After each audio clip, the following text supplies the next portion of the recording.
Podemos comezar xa este acto que vai ser realmente solemne e, sobre todo, maravilloso en razón dos participantes, tanto aquí na presidencia, que presidides todos vos, cuanto do público. Os que van ou ides intervir sodes suficientemente coñecidos, non obstante, se vos parece ben, recordamos algúns dos vosos méritos, sempre serán os menos que podamos dicer, haberá bastantes máis, sin relatar, e sobre todo idesme perdoar antes de que continue, porque desde que recibir un golpe, si, tive un accidente, non tes por que sabelo. O que si é certo é que me noto máis, debe ser tamén porque como teño 12 anos, entón non me saen ben as palabras. Digo que teño 12 porque 8 máis 4 son 12. E acabo de cumprirlo tamén hai un par de días. Parabéns. Obrigado. Como estamos en familia, tamén non sei que falar de máis. Entón, de Xosé Luis Rodríguez, non sei quanto teño... 14 anos. Tes 14 anos e, sobre todo, levamos moito máis de 14 anos tratándonos, ademais ben, dentro do que nos dá a vida e demais. Coñecémonos sendo el profesor meu aquí na Universidade de Historia del Español, onde aprendín español tamén e, sobre todo, aprendín etimoloxías e demais que agora de vez en cuando me sobresaltan ante outras etimoloxías que aparecen por aí e que non se sabe de que. Por outro lado, teño a honrísima de que tamén, en parte, traballamos na tese. Que tempos aqueles, que éramos novos. E depois, todas as súas publicacións que me foi pasando, recordo os 2 volumes volumosos en honra de Carballo Calero, a tese de Xoanairas, que de vez en cando eu volvo sobre ela, e é moi interesante, aínda que creo que merece republicarse, e non sei se a Academia Galega da Lingua Portuguesa pudese publicar como anexo ou republicar actualizando. Estarías? Sabía que velo. Bueno, pues, teremos que tratalo e adiante. A verdade, non quero estenderme moito máis. De María Isabel Morán Cabanas teño unha última conversa internética moi interesante, ela en Marrocos e eu por aquí, claro, e ela estaba realmente contentísima naquelas actividades universitarias. Penso que podería tamén contar e narrar. Participou tamén como Xosé Luis en varios boletíns da Academia con artigos moi interesantes, e dos seus textos publicados teño aquí o meu Portugal, de Guillerme de Almeida, É perigoso sintetizar a Idade Media, Emprendedorismo educativo dos xesuítas en Portugal, moderno, moi interesante neste sentido, e desculpa, porque eu agora estou con Viqueira dándolle voltas ao asunto, vendo que era krausista e, sobre todo, comprobando que foi un xesuíta que máis estudou o krausismo aplicado a institución libre de enseñanza e demais, co cual é interesante o asunto. O amor que eu levei de Santiago Roteiro, de lírica medieval galego-portuguesa, en fin. E de Carlos Quiroga, pois tivemos en Agal e fora de Agal, digamos, encontros afectuosos e moi sempre e sobre todo en ocasións ás veces un tanto extrañas, o sea, non esperadas, non? En ese sentido, pois, que queredes que vos diga? Que del, pois, podo contar, casi sempre, eso sí, estaba cheo e recheo de traballo e de ocupacións, que é realmente, nese sentido, é admirável porque universitarios que traballen moito é algo realmente excelente. E ademais sin negros. Porque eu sei que hai universitarios que traballan moito e non digo nomes, mas que teñen negros e aparte diso, pois son capaces de facer outras cousas como fusilar. Carlos Quiroga, profesor de Literaturas Lusófonas na Universidade de Santiago de Compostela, bolseiro de investigación na Gulbenkian, publicou libros de poesía e romance. Tiñavos a todos na inteligencia artificial de Google, mas prefiro facer caso a Ángelo, que me pasou estas notas. Fundou e dirixiu varias revistas, que iso tamén é interesantísimo. Mono da Tinta, un nome moi peculiar.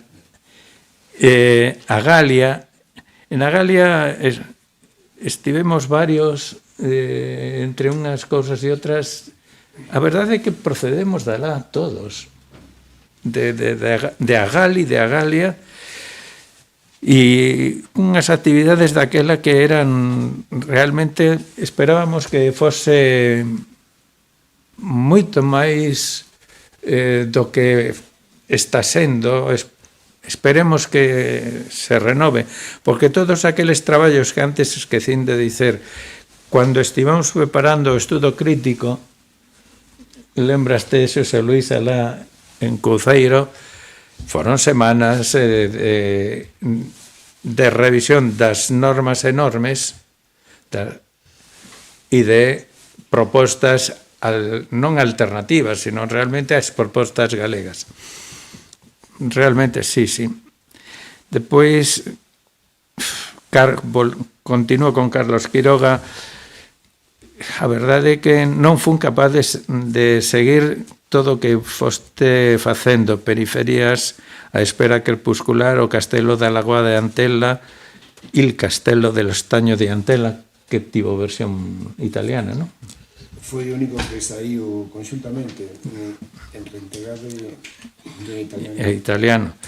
O Regreso ao Arder, Venecianas, Inshallah, interesante.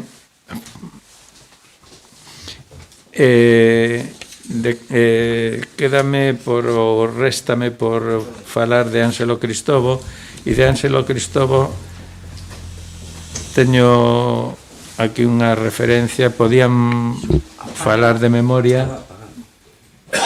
Vas. Que? Díxeme desliga ou liga. Eu deille... é que estaba desligado. Estaba como tiña de estar. Mas tiña de estar, sí. Sí, bon.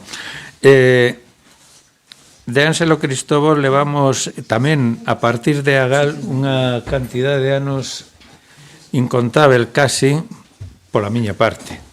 Pola túa aínda, Ángelo é novo. Publicou varios textos, algúns interesantes, unha cuestión de la lingua, introducción e bibliografía. De Lluís Arasil retomou a exposición, aquelas conferencias que deu sobre o latín e as linguas nacionais que depois foi posta en libro fundamentalmente por Ángelo Cristovo e Josep Cunil, mas Ángelo levou o traballo maior. É un texto realmente interesante e que penso merecería, non sei se estará esgotado xa, quase, pois merece ser reeditado. Depois os traballos enormes que foi levando, a pesar de que ser empresario de profesión e en certo modo de ocasión por circunstancias, pois o traballo que foi levando para de alguna maneira facer que esta Academia da Lingua Portuguesa chegase a ser fundación da Academia Galega da Lingua Portuguesa en territorio nacional español, coas actividades que se van facendo e, sobre todo, os relacionamentos transnacionais que se están levando a cabo, e eu creo que fundamentalmente por parte de Ángelo Cristovo. Outros máis ou menos acompañamos o que podemos, e non podemos tamén esquecer a Swan Evans, que está en ocupacións en Noruega, en Finlandia. Non creo que tivesen alá un apagón. Digo porque como aquí foi ocupado Putin, pois, bom. O traballo inxente tamén que levaron a cabo, eu penso que os dous, Ángelo e Xoan, xunto con outros, mas eles, para conseguir que a iniciativa legislativa popular Valentín Paz Andrade chegase a ser lei. Unha lei que está agora aí un tanto apagada, aí sí, e esperemos que o leven adiante, si é posible, non sei, esta nova entidade que criou a Xunta de Galicia, que é o Observatorio da Lusofonía. E estamos aí unha cantidad de entidades, tamén está a Universidade de Santiago, a Academia Galega da Lingua Portuguesa e demais, e non sei que frutos dará. Quizá dará máis frutos as relacións que están esta academia e gracias a Ángelo Cristovo con diversas entidades lusófonas, en particular a Unión de Cidades Capitais da Lingua Portuguesa, a que Santiago pertence tamén.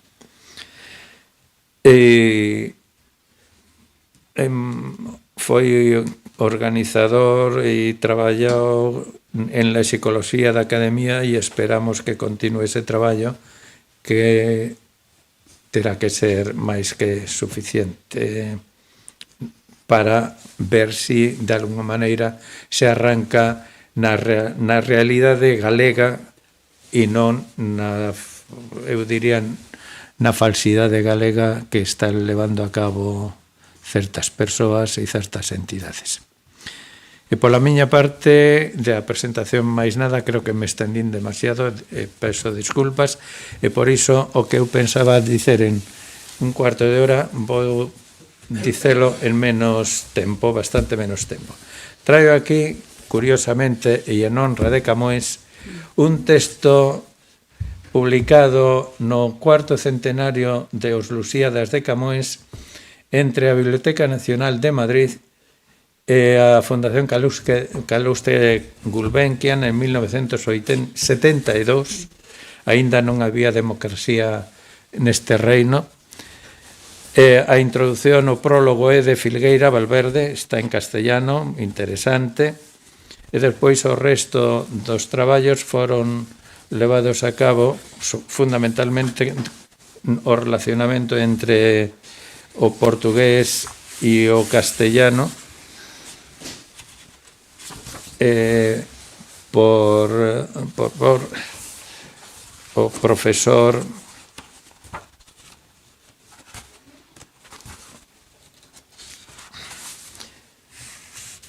Antonio Coimbra Martins.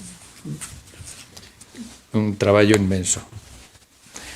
Depois trouxe neste outro texto de literatura galega de terceiro de BUP, en que se respeitou a programación inicial que fixemos, aí tamén participei. Entre outros, Moncho Pena, o que foi presidente da Academia anterior a Monteagudo, que non me ven o nome, Freixanes, e onde o Camões tiña unha unidade didáctica dedicada exclusivamente a él, o tema sexto. E que estas profesoras que pertencían, unha delas pertencía a GAL, as profesoras García Uría e Fernández Herraiz, publicaron, penso que foi pola súa conta, sin que interviñese editora diferente, e aí está como testemunha do que foi e do que despois riscaron impiedosamente. Entre os meus recordos daqueles tempos pequenos en que eu estaba en Valladolid e estudaba bacharelato elemental, non sei en que ano académico, en que curso sería así terceiro ou cuarto en literatura española, eu tive noticia de Camões, como escritor tamén de castellano, e tive noticia de Sá de Miranda. Eran aqueles tempos dos anos 50. Tive noticia de un exemplo de onomatopeya tomado de Camões, que recordo e non me esquece, que pelas concavidades retumbando, que é, se non me equivoco, da estancia 107 do canto terceiro, e o último, non, busquei nonte. Xa decía eu. No. Me acordo ainda ben, menos Non, na cousa. E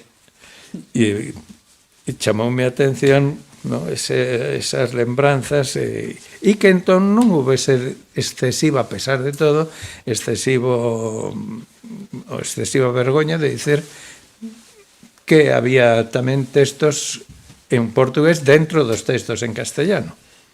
E por último, quero lembrar o meu acto de desistimento de un procedimento que levaban na sala do contencioso administrativo do Tribunal Superior de Galiza, e a historia é que eu escribía 2 columnas en castellano fonemático e en portugués os meus textos. E a parte contraria, que era o abogado da Xunta, se non me equivoco, escribía en galego, que dicen oficial. Entón, mesmo reclamou que escrevese eu nun dos idiomas oficiais cando estaba escrevendo en castellano e en portugués, que tamén pode ser tomado como oficial. He visto que a sala non lle facía moito caso, si pedín á sala que solicitase do abogado en causa a traducción castellana, porque él non podía presumir que soubese galego. Xa que non recoñecía nos meus textos que o que eu escribira era galego.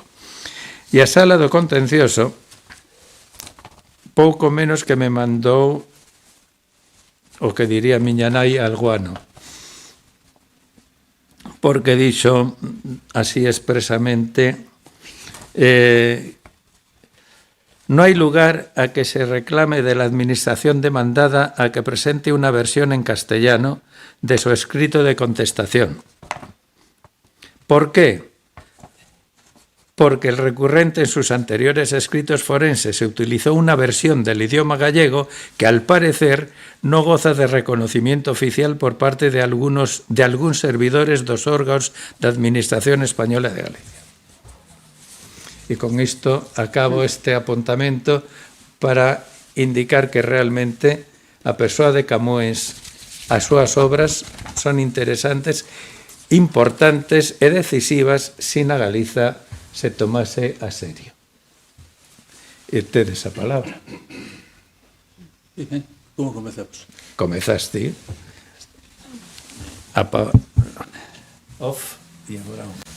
Pois bon día, un pouco máis tarde do esperado, porque son as 11:30 e eu pensaba que ás 10 estaríamos a funcionar, mas, en fin, nunca a tarde se dita é boa, se pode redicer a nosa lingua, creo que a afirmación é castellana, fundamentalmente.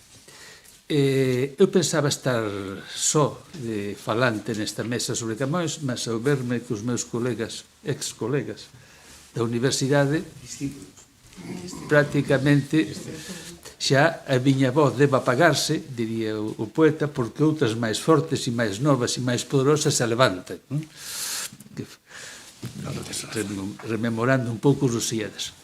De maneira que, de alguma maneira, vou inverter a orden do que pensaba facer. Pensaba terminar, como se ve, desarmado absolutamente, que sen materiais como os meus colegas, viño totalmente desarmado, porque a miña idea, como digo, era outra. Mas sí, aquí viña un papelciño con que pensaba terminar as miñas palabras e, en consecuencia, vou fazer o contrario, vou inicialas con este brevísimo texto que é unha citación do profesor Aguiar e Silva do ano 1980, na altura do quinto centenario da morte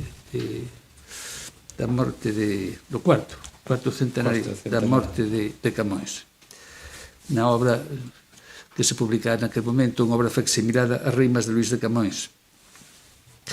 Di Aguiar e Silva, no final da súa introdución: ler e amar Camões, estudar a súa obra, honrar a súa memoria, de diversos, desencontrados e até opostos modos, ten de ser, debe ser, privilexio de todos os portugueses e de cuantos por ese mundo alén falan a lingua portuguesa. Entón, eu vou interpretar un pouco tamén estas palabras, con que concordo inteiramente, para tentar honrar Camões. Leo, hai moitos anos, e amo a poesía camoniana, amo o comportamento camoniano, amo prácticamente todo en Camões. Camões, de alguna maneira, simboliza o seu país e simboliza o momento en que viveu, simboliza ese Portugal. Ele propio ten orixe galaica, como se sabe, un antepasado seu, seguramente un avó ou bisavó, máis ben un bisavó, chamado Vasco Pires de Camões, foi no século XIV para Portugal, cando o rei Dom Fernando foi aclamado por moitos galegos como rei da Galiza e, de feito, estivo prácticamente un ano na Coruña, onde chegou mesmo a cuñar moeda antes de verse obrigado a regresar por a presión de Enrique II de Trastámara, de regresar á capital para defender Lisboa. Entón, Camões parece que descende desta familia e en Portugal aparece ligado a Lisboa porque fala das táxides miñas, as ninfas do Texo, mas tamén aparece Coimbra de alguna maneira, onde tal vez estudase, segundo algúns. Aparece depois polo Pazo, como pertencente á pequena nobreza, mas home dunha formación extraordinaria, debía gostar imenso de ler, porque coa vida axitada que tivo demonstra unha cultura clásica tremenda, tamén das literaturas coetáneas, a italiana, a castellana, e entón é difícil que conseguise toda esa formación se non pasou de alguna maneira por Coimbra en algún momento e non aproveitou ben o tempo, que no caso de Camões evidentemente o aproveitou. Depois aparecenos como soldado en Ceuta, a súa profesión que máis lle deu de comer foi a de soldado en Ceuta, onde perdeu un ollo, o ollo direito. Ceuta facía parte dun conxunto enorme de prazas africanas que bordeaban o continente africano até a altura das Canarias aproximadamente, e que ao longo da vida de Camões o rei portugués Don Xoán III se viu obrigado a abandonar porque resultaba demasiado caro mantelas, para en contrapartida dedicar estes recursos digamos, a zona india, que interesaba moito máis polo aspecto económico. Depois Camões regresa a Portugal, ten un encontro cun palaciano, un tal Gonzalo Borges, a que fere mas non gravemente, porque este acaballe perdoando coa condición de que se embarque para o Oriente, de alguna maneira. Condición explícita ou implícitamente, Camões embarca para o Oriente. Evidentemente, bordea a costa africana, a cual os portugueses conseguiran, non había moito, uns 20 anos máis ou menos, coroar polo Cabo de Boa Esperanza e o camiño da India. Entón, Camões, evidentemente, como se diga, creo que para facer aguadas, para coller agua doce, para a viaxe e cosas por estilo, foi parando, evidentemente, nos diversos entrepostos da costa africana que tiña Portugal na altura, e que eran moitos. Sabemos, por exemplo, que evidentemente se detivo en Cabo Verde, nas illas de Cabo Verde, mas seguramente tivo que tocar Angola tamén. Foi para Goa, onde estivo moitísimo tempo, e onde seguramente escreveu a maior parte dos Lusíadas. Foi nomeado provedor dos defuntos na colonia, había pouco, concedida de Macao, por parte dos chineses para poder negociar cos europeos. A volta a Goa, segundo a lenda, porque a lenda se apoderou da vida de Camões, moitos datos de Camões son totalmente lendarios, teria naufragado xunto con unha muller da cual estaba enamorado, chamado, segundo a súa poesía, Dinamene, e segundo di un autor que era moi amigo de Camões, Diogo do Couto, e teria naufragado na foz do río Mekong, onde, segundo a lenda, estaría salvado, o man fora e salvando o manuscrito dos Lusíadas. Iso causa-nos un pouco de un sorriso, digamos, algo infantil, non? Mas, en fin, así o di a lenda, non? E regresa a Goa, onde ten acceso ao pazo do vicerrei, tanto por pertencer seguramente a baixa nobreza, como seguramente como soldado e, sobre todo, como poeta, como el di nos Lusíadas, poeta que goza de honesto estudo, con longa experiencia, e a que non falta tampouco enxeño e arte, en algún outro momento. Modesto, non? Mas é mellor recoñecer, de alguna maneira, a propia cualidade que non negala cando se ten. E Camões creo que se define magníficamente a si mesmo e o seu traballo desa maneira. Bon, en Goa Camões pensa regresar a Portugal, regresar a patria, mas encontrase con problemas monetarios. As dívidas o acompañaron sempre. E un dos aspectos divertidos da súa obra é que nun determinado momento convida a diversos amigos convidos a unha cea en Goa, e en lugar de pratos e de viandas, cada un tiña debaixo un poema dedicado especificamente a cada un. Foi todo o que comeron. Bon, contase con dificultades, mas consegue que alguén o leva a Mozambique. Entón, Camões está un tempo en Mozambique, mas comendo de amigos, non tenen para comer nem para dormir.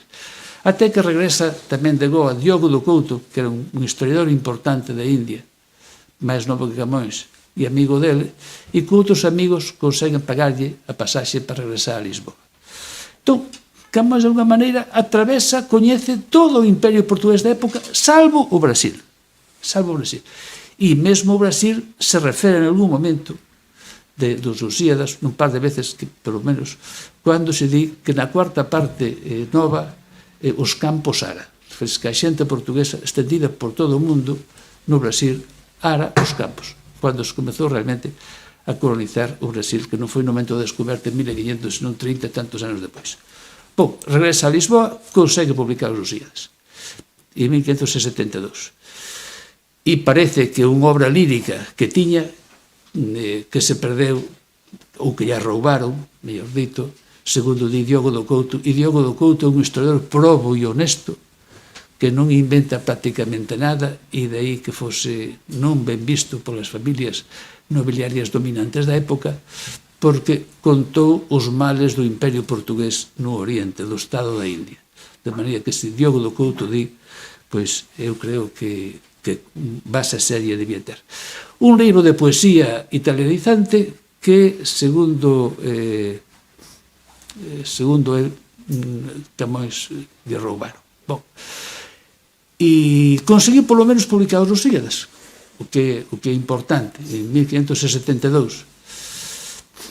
E conseguiron unha pequena tenza, unha pequena axuda da coroa polos servizos feitos, non?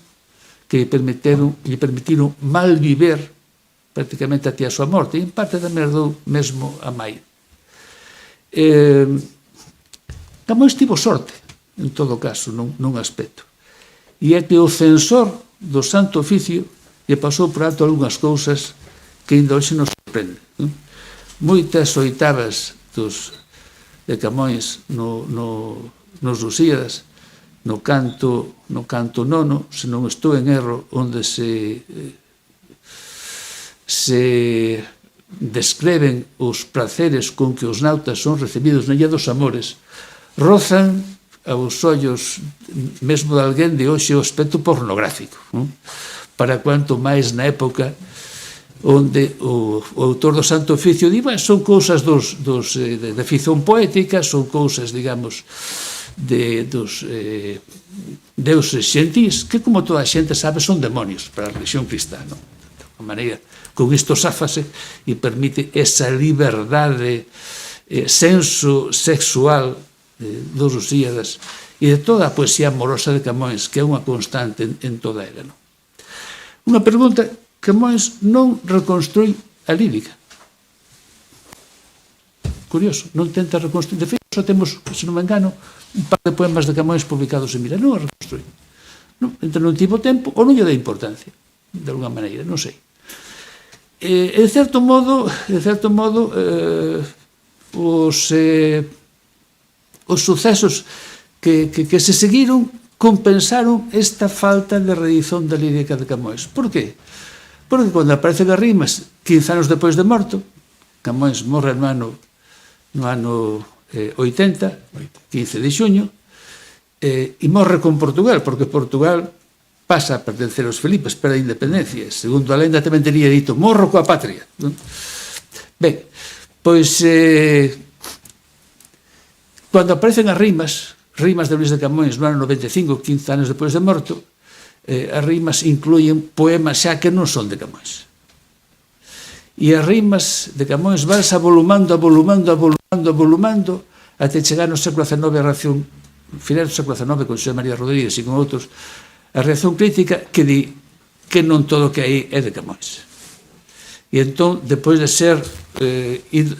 ter ido crescendo como se fose unha bola de neve, ven o proceso contrario de reducir a uns limites razoáveis que se consideran seguros o que sería de Camões. Con dicervos que atribuídos a Camões nesas diversas reedicións da súa lírica, hai poemas que xa se tiñan publicado, por exemplo, no Canciller Xeral de García de Resende, que, como sabemos, era no 16 e Camões naceu no ano 24, ou seja, tíase publicado antes de que Camões nacera, e foron atribuídos a Camões.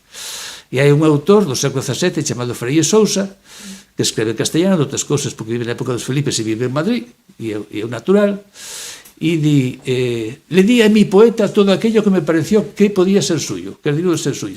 Ele leu e todo o que encontrou lle pareceu que pode ser de Camões, atribuíno a Camões, e foi engordando a lírica camoniana. Ben,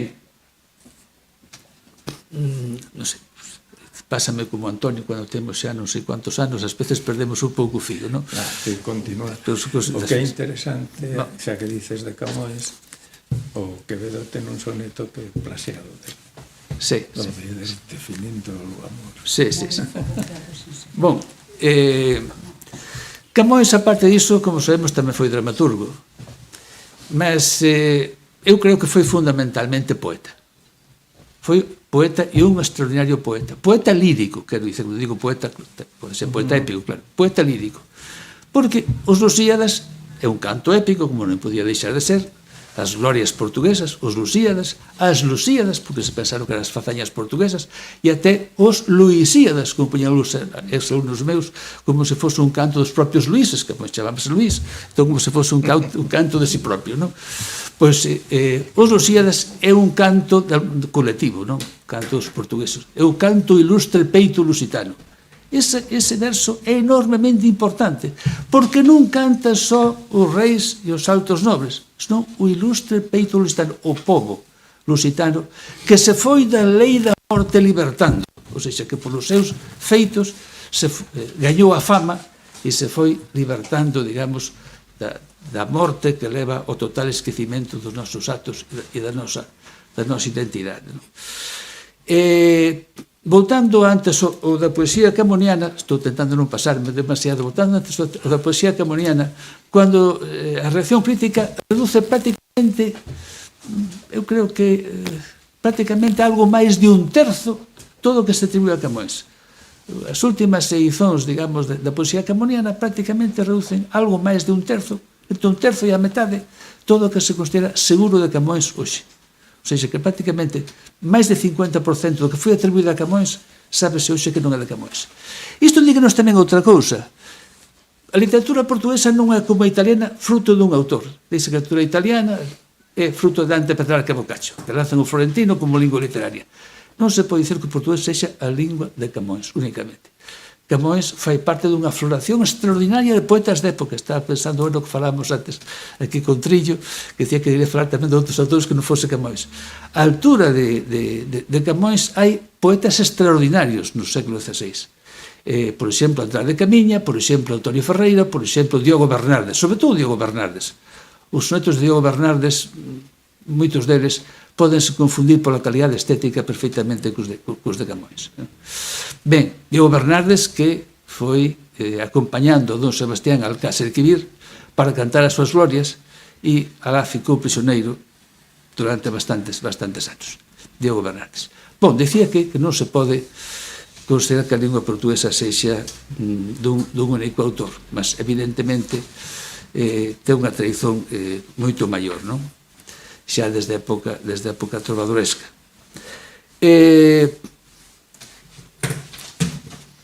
Camões, non vou falar, o tempo non o permite, mas vou dicir unha cousa da lingua de Camões, xa que esta é unha academia da lingua. Algo de Camões. Camões era unha persoa extraordinaria no sentido de que estaba a par de moitísimos aspectos da cultura da época, de moitísimos aspectos, inclusive das ideas lingüísticas. Tamén nos Lusíadas existen algúns...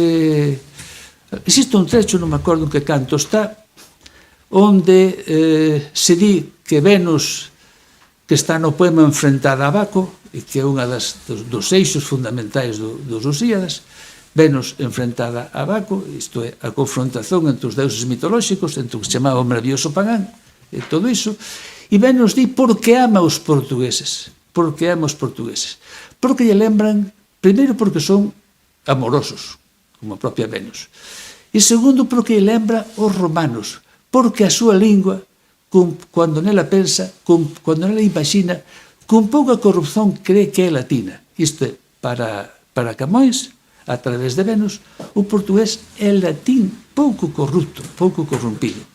É a lingua románica que máis se parece ao latín. E iso, na época, é un timbre de orgullo e de máximo prestixio. Esta é unha idea xeral na época. As linguas deben aproximarse, as linguas románicas sobre todo, cuanto máis se pareceren ao latín, menos corruptas, menos corrompidas son, máis perfeitas son. Entón, o portugués nese aspecto está moito máis próximo do latín, evidentemente que o castellano, e non digamos do francés, mas ten os seus problemas co italiano, digamos así. Mas é unha lingua tremendamente nobre polo seu parecido co latín. Entón, Camões estaba a par destas ideas e ele propio, de alguma maneira, o pratica nos Lusíadas especialmente.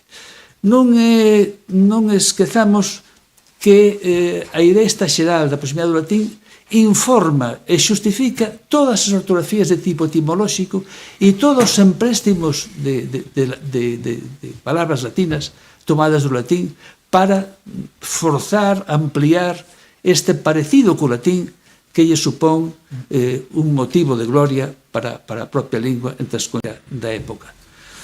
Mas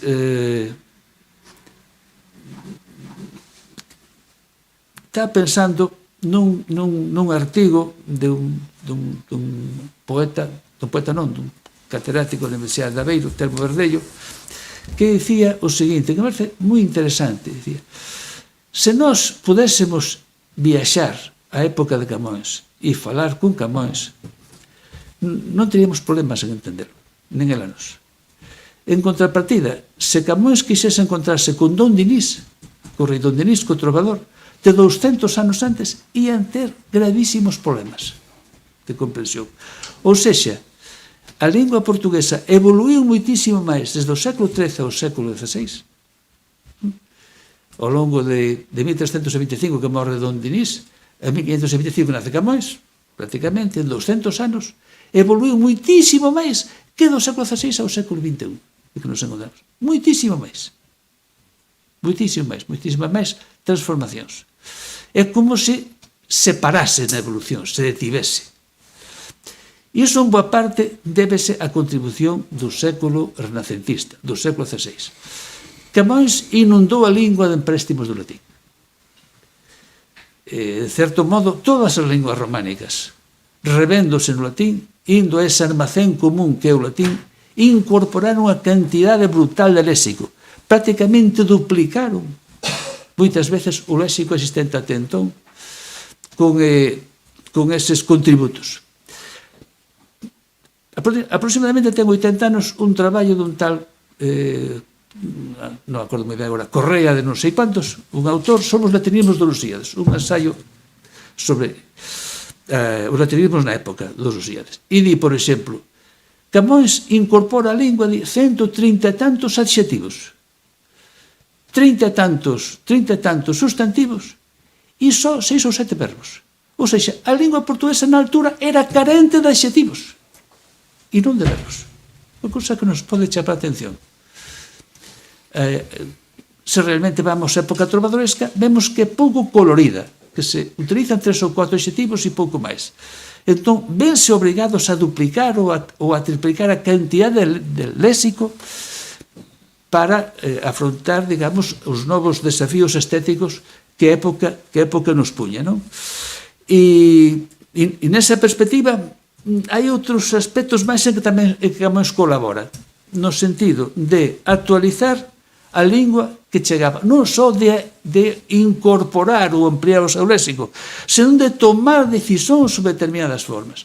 Por exemplo, na época existe agua, auga, incluso auga, como variantes alternativamente variáveis dun poeta para outro. Camões utiliza sempre agua. Na época, a maior parte da xente, dos autores, ainda escribían padre e madre, en cuanto que pai e mai eran formas familiares. Camões prácticamente põe pai e mai, deixando padre e madre para o aspecto espiritual e pai e mai únicamente para os de sangue, os parentes sanguíneos, non? Camões, por exemplo, utiliza aínda polo ao lado de pelo, vai polo camiño ou vai polo camiño, mas utiliza máis pelos, por exemplo, do que polos.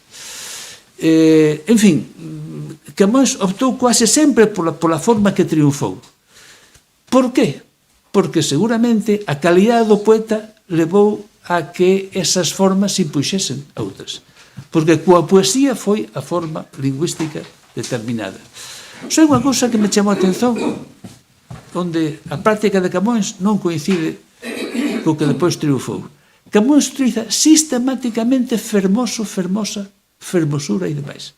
E o que temos hoxe na lingua é formoso, formosura e demais.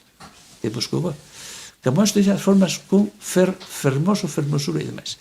Iso até nos serve hoxe para saber que algún soneto atribuído a Camões que puña formoso non é de Camões. Porque Camões sistemáticamente puña con E. Do que de Camões ou é dos copistas posteriores. De alguma maneira que introduciron algunha variante aí. Entón,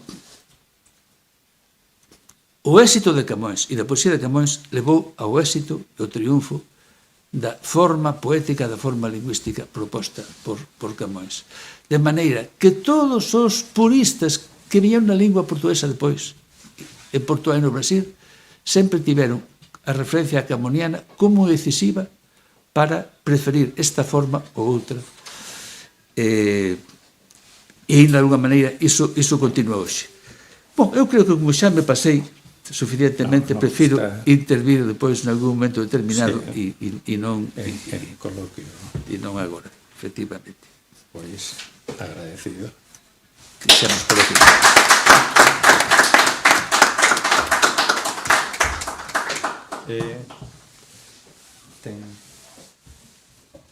Ten unha palabra María Isabel. Pois, bon día, obrigada a Antonio e a Academia polo convite para estar hoxe aquí e tamén cando me foi proposta a intervención nesta mesa, primeiro pensei pois en algo divulgativo en que se pasase así en revista a biografía e a bibliografía camoniana, como teño feito en algunha ocasión o ano pasado, 2024, e este ano, 2025, en que se conmemora o nacimento de Camões. Digo 2024-2025 porque non se sabe exactamente cando Camões naceu e entón, digamos que ten unha dupla conmemoración. E, pois, por exemplo, no Instituto Camões, falei do amor na obra de Camões, diferentes formas de viver o amor, diferentes perspectivas, diferentes formas de adaptar a tradición literaria sobre o amor. Ou pensei en tratar de Camões como poeta nacional. De poeta nacional falei precisamente na estadía na Universidade de Casablanca, Marrocos, de que falaba Antonio. E finalmente decidín por retomar un tema que xa, na verdade, presentei unha vez na Universidade de Aveiro, un tema sobre a Europa das nacionalidades, sobre mitos e identidades, e decidíme por este tema. O título é Clasicismo, Lusismo e Celtismo a partir da épica camoniana, dos Lusíadas en 1572, os Calaicos en 1894, e aparece aí clasicismo, lusismo e celtismo. Creo que falta, na verdade, un termo, iberismo. Tamén iberismo debía estar incluído. Voltamos novamente ás imaxes, por favor. E vedes aí no ecrán dúas imaxes. Unha imaxe, a imaxe que está á miña esquerda, é a imaxe do mapa con a viaxe das naus capitaneadas por Vasco da Gama, que saen de Lisboa, da praia do Restelo, en dirección á India e chegan a Calicut, Lisboa a Calicut. Esa é a trayectoria con diferentes pontos, nos diferentes pontos que aparecen marcados nos Lusíadas, e vamos chamar a atención sobre todo para o Cabo das Tormentas, aí no sul da África, Cabo das Tormentas ou Cabo da Boa Esperanza. E na outra parte que temos? Pois na outra parte temos unha imaxe da Coruña vista desde o alto. Na verdade é que vamos estar sempre durante esta miña intervención indo da India a Coruña, da Coruña a India. Veremos como. E podes voltar, por favor, a seguinte imaxe. A outra imaxe que pasei. Temos esa imaxe, que é unha imaxe ilustrativa simplesmente de... Bueno, a imaxe que está á miña esquerda é do Jorge Colasso, unha imaxe do Adamastor, do xigante Adamastor en azulexos que está no Palacio de Busaco de 1907, e na imaxe á miña dereita está un grabado de Ferrer e Ros de 1589 que pertence á Diputación da Coruña. E agora vades entender o porqué destas imaxes de Coruña, mapa da viaxe das navegacións portuguesas á India e esa comparación entre o Adamastor, a ilustracións do Adamastor e ilustracións de María Pita. Vou falar da recepción de Camões na Galiza e concretamente no século XIX, en que estas se mostran de forma moito máis nítida.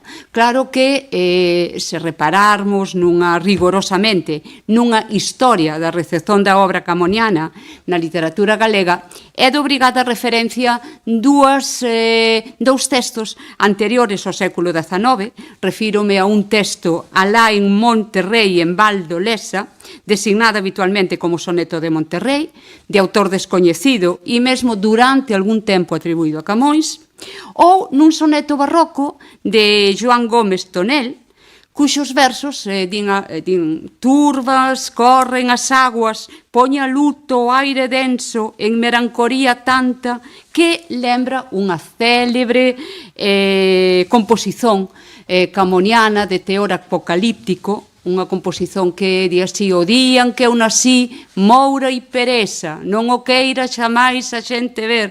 En fin, unha imaxe a que se dá neste texto, como digo, completamente apocalíptica. Unha das imaxes que máis me chama a atención é cando se di no texto: sangue xova o ar, se eu voltar a nacer, sexa fagas un eclipse, a dureza é tanto que, sobre todo, sempre me chamou a atención este sangue xova o ar. Ora, na nosa intervención, como decía, vamos ocuparnos concretamente do século XIX. Son ben coñecidas tamén, ou son coñecidos, os casos de Rosalía de Castro e Eduardo Pondal, que atentan respectivamente na lírica e na épica do poeta portugués. En cuanto a primeira, recorre a él como ponto de inspiración para os poemas Roxiña cal sol dourado ou Dende as fartas orelas do Mondego. O segundo, o Eduardo Pondal, escolle os Lusíadas para a construción de Os Eoas, a narrativa épica da descoberta de América con base na viaxe de Cristóbal Colombo. E, sobre todo, claro, nos finais dese século XIX, cando se asiste ao establecimento de unhas máis intensas relacións Galiza-Portugal, manifestadas tanto no ollar sobre as glorias lusas e na súa evocación, a procura de identidade e dignidade histórica, cuanto na consideración de Galiza como ponto de unha pretendida comunidade ibérica. Ambos os posicionamentos considerados de actos de restitución lexítima. Alén da vía folclorizante na literatura galega destes anos, deparámonos agora con unha vía culturizante que tentaba tirar da cultura clásica espazos temáticos e espazos formais de prestixio sobre os quais apoiarse. E neste sentido, Camões apreséntase como o maior referente e varias foran, claro, as razóns para xustificar a súa apropiación, tal como a presumível orixe galega que a cual Xosé Luis Rodríguez xa fixo antes referencia.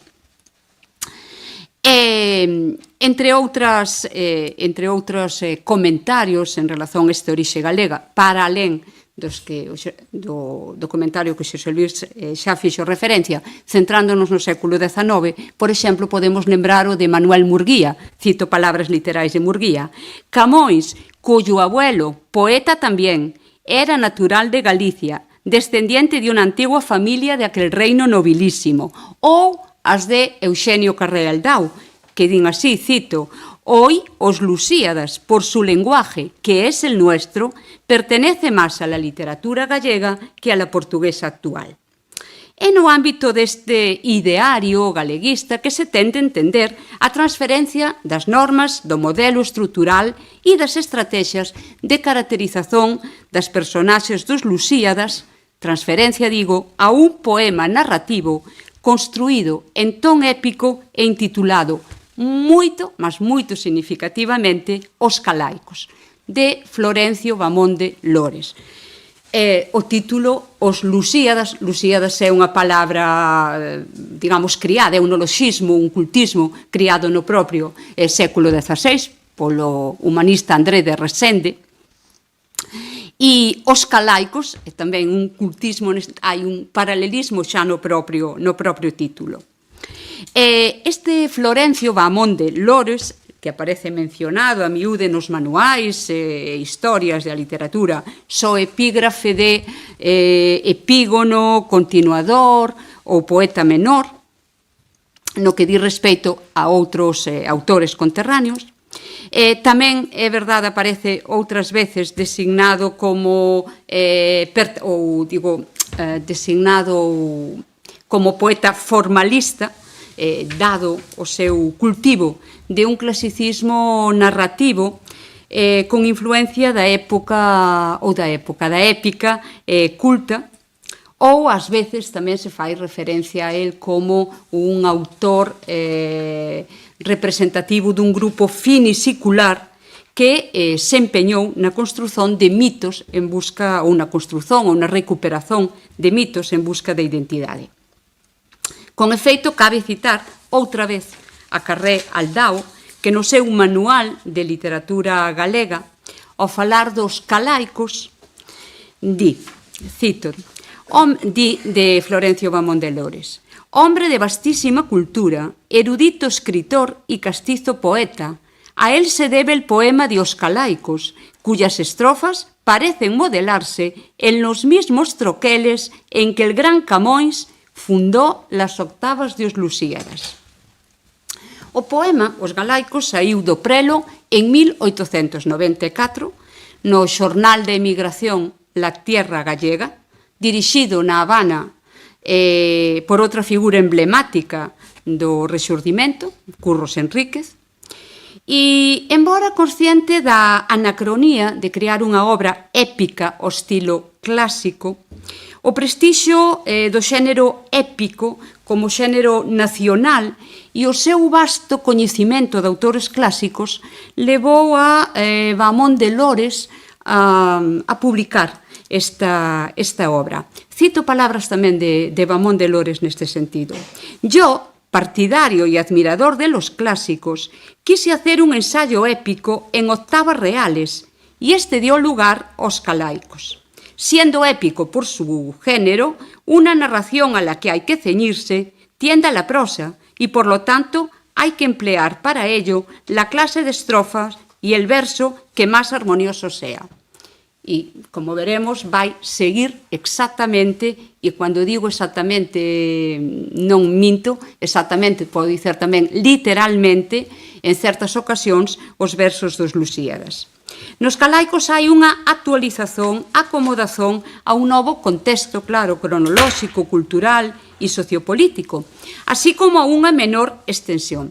Embora conservando os aspectos estruturais, simétricos e os motivos temáticos, moitos deles, do xénero épico, os 10 cantos e máis de 1000 oitavas dos Lusíadas, concretamente 1102 oitavas dos Lusíadas, Vaamonde Lores fai corresponder 4 cantos, en vez de 10 cantos, 4 cantos, e en vez de 1102 oitavas, 138 oitavas. É obvio que agora a Vaamonde Lores non lle interesa tanto o respeito ás normas clásicas en sí mesmo, senón con unha intencionalidade pragmática de eloxío da cultura galega, e, por tanto, a exclusión, ou non interesarlle tanto as normas clásicas, ten que, digamos, sacrificar algúns aspectos. Cual vai sacrificar? Pois un dos elementos de que tamén falou Xosé Luis Rodríguez hai un momento, o elemento da mitoloxía greco-latina, sobre todo as lutas entre Venus, a amiga dos portugueses, e Baco, o inimigo dos portugueses. Este elemento é sacrificado por Vaamonde Lores, con vistas á economía material da obra e a unha inserción máis apropiada na realidade histórica de finais do século XIX. Unha das regras da epopeia clásica é, como decimos, esta presenza dos deuses sobre a aventura humana, e esta, pois, desaparece, como veremos nos Lusíadas. Tamén desaparece, por exemplo, pois, o aspecto de iniciar a narración in medias res, que caracteriza os Lusíadas. Nos Lusíadas, xa cando se comeza a falar da viaxe dos portugueses, xa as naus, cito literalmente os versos dos Lusíadas, están: «Ya no largo oceano navegaban as inquietas ondas apartando». Están xa navegando. Neste caso non, no caso de Vamón de Lores, comezas a contar a historia desde os seus inicios. Primeiro, lembrando o soño dunha raíña Elizabeth, Isabel, Sabela. Vamos chamarlle Sabela, que é como lle chama Vamón de Lores nos calaicos. Decía que comeza Vamón de Lores lembrando o soño da raíña Sabela de Inglaterra e despois focando a acción bélica. Esta Sabela, alcuñada a sanguinaria, persuadida por imaxes que lle aparecen en soños como lle apareceron tamén imaxes a Don Manuel, imaxes dos ríos Indo e Ganxes, unhas imaxes que o fixeron emprender a viaxe para a India. Pois a raíña Sabela dos calaicos tamén lle aparecen en soños unhas imaxes e, como o rei Don Manuel fixo perante a personificación dos ríos Indo e Ganxes,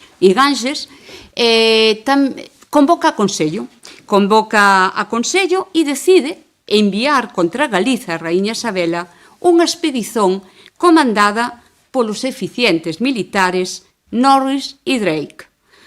Unha grande frota ancora no cabo do Orzán, na cidade da Coruña, e ataca a cidade, cuxos veciños son obrigados a improvisar rapidamente un exército. Algúns pensaban na redición, mas a heroína María Pita, dirixindo un grupo formado por valentes mulleres, conforme os calaicos, combate con coraxe e exixe resistencia até que o inimigo inglés tende fuxir para os barcos. Os calaicos, os galegos, festexan a memoria, amenizados pola música de un bardo celta que lembra as glorias pasadas e vaticina as honras que aínda virán ennobrecer a Galiza. Ora, o poeta Vamón de Lores acaba o seu canto do mesmo modo que Camões acaba os Lusíadas, con queixas e manifestación de decepción acerca da decadencia actual do espírito do seu pobo, dominado apenas pola cobiza dos bens materiais. Adapta as queixas de Camões, cando Camões fala de que Portugal, na altura en que ele escreve, a diferenza do que tiña acontecido décadas antes coas navegacións portuguesas, no momento en que ele escreve, di Camões, o pobo portugués está inserido nunha, cito literalmente, austera, apagada e vil tristeza. Xa decía que o título é paralelo, os calaicos e os Lusíadas. Non é exactamente o mesmo dicer lusitanos que Lusíadas, nin galegos que calaicos. Hai unha aureola de tradición clásica no propio termo, e hai unha aureola de glorificación dos protagonistas. Tamén o título, ambos os títulos, constituyen toda, claro, unha declaración de principios, deixando entrever que a intención de ambos os autores é cantar as glorias de todo o pobo. No caso de todo o pobo lusitano ou galego. No caso de Camões, non é cantar apenas a fazaña de Vasco da Gama. No caso de calaicos, dos calaicos, non é apenas cantar a fazaña de María Pita. A acción coraxosa de María Pita frente ao ataque dos ingleses serve apenas como un fío condutor no discurso épico. É un pretexto para construir a narración de toda a historia galega anterior e inclusive posterior ao episodio bélico que tivo lugar a 4 de maio de 1589. Precisamente por iso tamén escollín este tema, porque 4 de maio, hoxe estamos a 3 de maio, entón digamos que inclusive coincidía así, por acaso. Ben, excluída a intervención, como decía antes, dos deuses mitolóxicos de Venus e de Baco nos Lusíadas, distinguimos nos calaicos os tres seguintes planos, que tamén están presentes, distinguimos nos calaicos os tres seguintes planos. Podemos pôr a outra imaxe, por favor? A outra imaxe dos planos. Creo que é a última. A última. Exactamente. Eses planos que agora vamos comentar aparecen nos Lusíadas de Camões e aparecen nos calaicos de Blamón de Lores. Un deles é o plano dos excursos postos na boca do propio poeta que abren e fechan a obra como introdución e epílogo. Respeitase nos calaicos a arquitectura argumental da obra épica en tres partes: proposición, invocación e dedicatoria. Na primeira, na proposición, o autor declara a súa intención de cantar ao pobo galego. A cual pobo galego? O pobo galego, cito literalmente, e este é o ponto 1 que teñen aí transcrito nas fotocopias. O punto 1 que di, nese punto 1 poden ler que a intención é cantar o pobo galego, cito literalmente, nobre, ilustre e valeroso, reclamando o esquecimento dos feitos clásicos, dada a actual sobreposición dos galegos. Di Blamón de Lores: da Grecia e da Roma fuxan as memorias, chegan e sobran as galaicas glorias, que as galegas insólitas fazañas son maiores que as gregas e as romañas. Prácticamente é os Lusíadas transferido quase ao pé da letra. A invocación do Camões nos Lusíadas é as Táxides. Táxides ou Téxides, é dicer, as ninfas do Teixo. A elas pédelles inspiración para construir un poema épico. A quen pede inspiración Blamón de Lores? Pede inspiración ás ninfas do coro Castalio, sendo Castalia unha ninfa relacionada, unha ninfa de tradición clásica, relacionada precisamente tamén coa auga. E mantense o mesmo ton suplicante que nos Lusíadas, porque dille Blamón de Lores a esa ninfa Castalia e o seu coro: alento daime, a fin de poder espallar polo mundo todas as grandezas que se deben aos galegos peitos. Se antes falábamos do peito lusitano, agora falamos dos galegos peitos. E cuanto á dedicatoria da obra, e vamos xa para o ponto... Pois creo que non teño aí o ponto... Pois o ponto 3 non está refletido, o ponto que para mí, o ponto 3 digo, o ponto da dedicatoria non o teño aí refletido, mas tamén porque non cabían, claro, todos os exemplos de comparazóns, de facto di aí na fotocopia, eis algúns exemplos, apenas algúns exemplos. Na dedicatoria, a quen dedica Camões a obra dos Lusíadas? A Don Sebastián.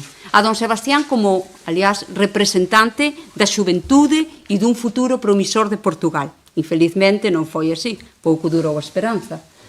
Mas Camões dedica a súa obra a Don Sebastián e Florencio Blamón de Lores dedica a súa obra a, cito literalmente, fidalga xuventú vizosa. E nos dous poemas aparece a mesma palabra, a palabra, e ademais con énfase, a palabra esperanza. Esperanza como fe na renovación de unha gloriosa historia e unha esperanza que aparece invocada con expresións análogas nun e noutro texto. Por outro lado, e aí sí, podemos ir ao ponto 4 das fotocopias, tamén hai unha analoxía evidente entre os versos cansados e magoados e melancólicos que fechan os Lusíadas e os versos que fechan os calaicos.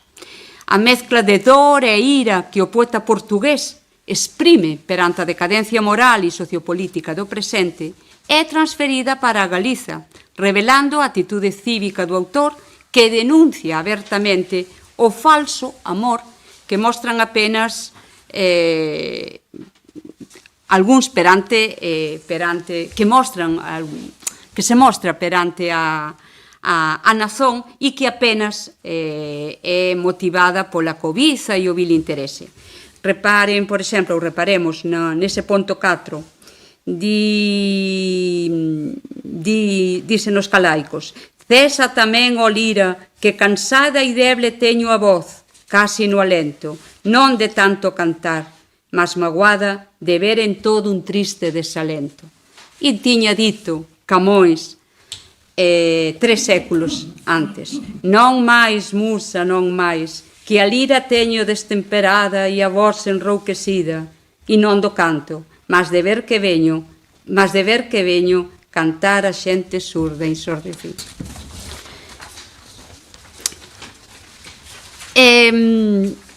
Son sentimentos de agonía, de raiva perante un mundo que nen tan sequer para ambos os poetas conserva as sombras do que foi, revelándose apático e pasiva.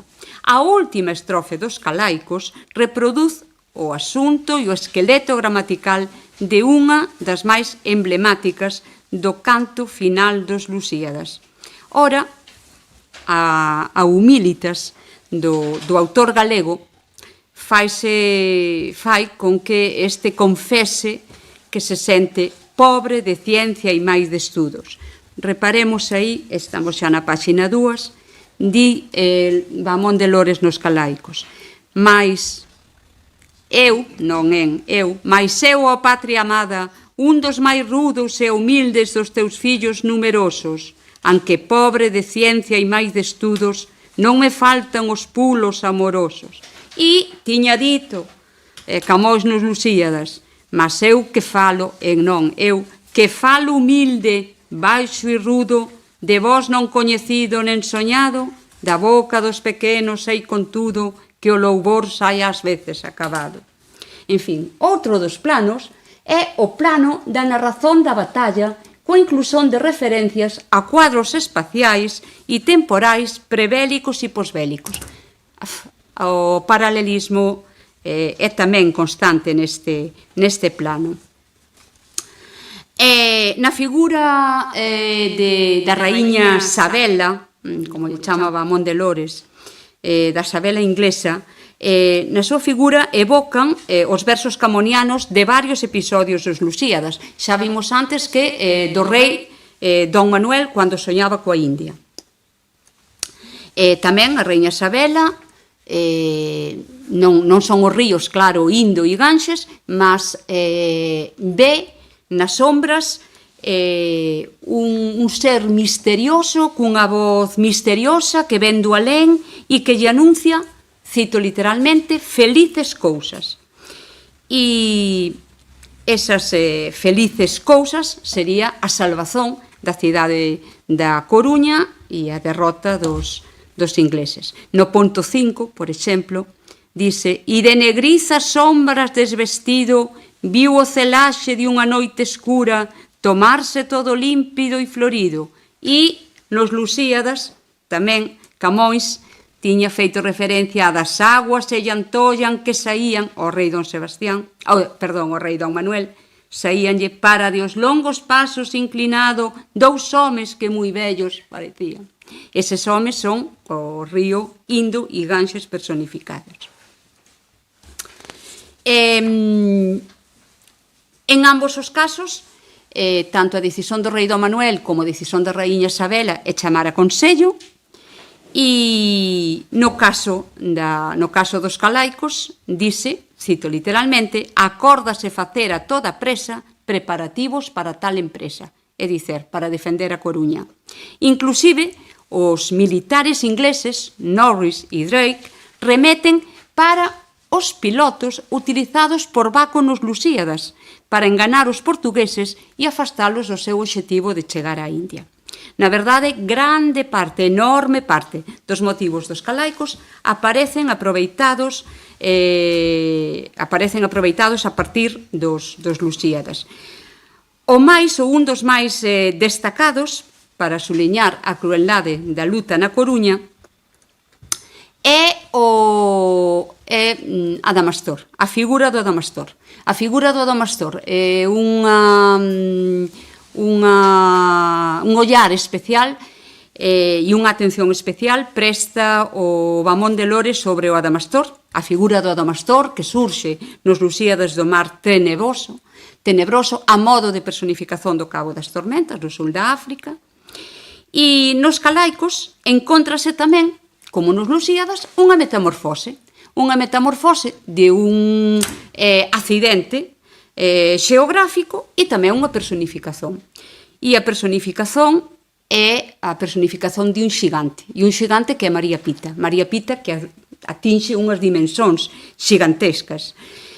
Aparece personificada como unha figura monstruosa que causa terror, causa medo nos ingleses e levanta a súa forte voz perante os invasores. E o accidente hai unha metamorfose, como se fose unha metamorfose ovidiana, se no caso do Cabo das Tormentas é en Adamastor, no caso, como decía, da Coruña é Orzán. É o Orzán que de repente pois transfórmase de accidente en persoa e persoa axigantada. Por exemplo, no ponto 6 que aí aparece dos calaicos, dice o seguinte, asistindo a unha personificación de María Pita. Xemiu Orzán co tremebundo de tanta nava que sobre el se aferra, e alzando a voz e con falar aceso, de tanta ira tremebundo berra. De que monstruos están o son opreso, que con hórridos trondon son de guerra, de un novo averno truculento saen, e sobre min enfurecidos caen? Quen realmente lé os Lusíadas, como tamén o leu Vamón de Lores, os versos, até, insisto novamente, palabras e expresións se repeten literalmente. Tamén, tal como Adamastor ou como Cabo das Tormentas personificado, Orzán vaticina factos e vaticina factos certos. O que vaticina o Orzán é a vitoria dos coruñeses sobre os ingleses. E estamos xa. Ben, pois vamos xa entón para vamos simplemente acabar con o segundo plano, que é o plano con este segundo plano para dicer que é o plano da batalla con cuadros prebélicos e posbélicos. Facía referencia a Xosé Luís tamén antes a Illa dos Amores. Infelizmente non temos Illa dos Amores nos calaicos. Temos algo que se aproxima. Temos unha illa de praceres, non son praceres afrodisíacos, mas son praceres gastronómicos. Temos un banquete despois de conseguir a vitoria sobre os ingleses.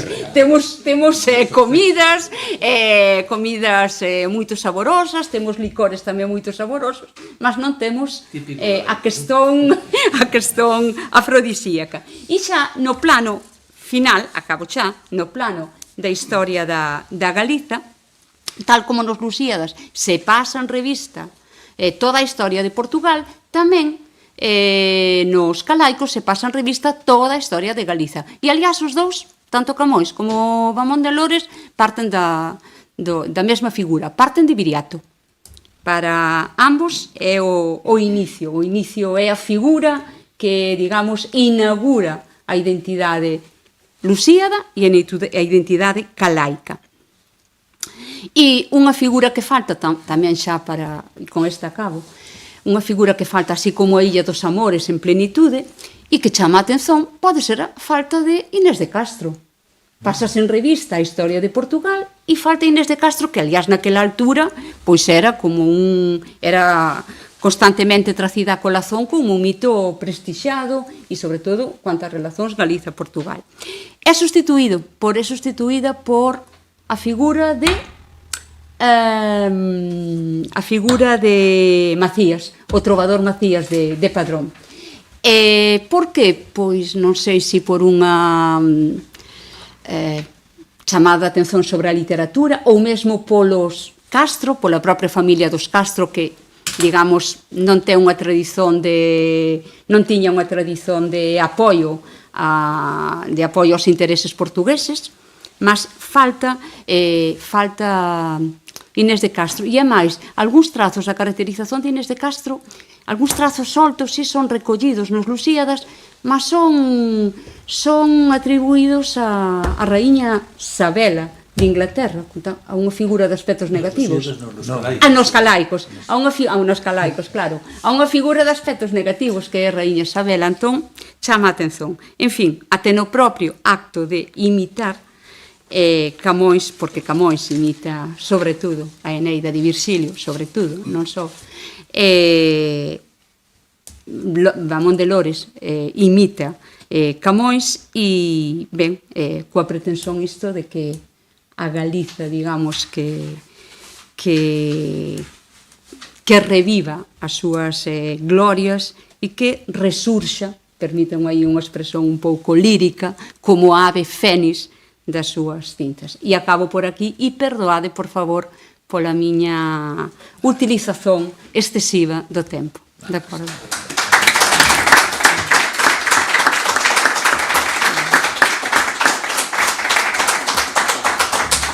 Carlos. E que perdoen, sobre todo, para alén do público, por favor, perdoad os meus colegas que veñen a seguir.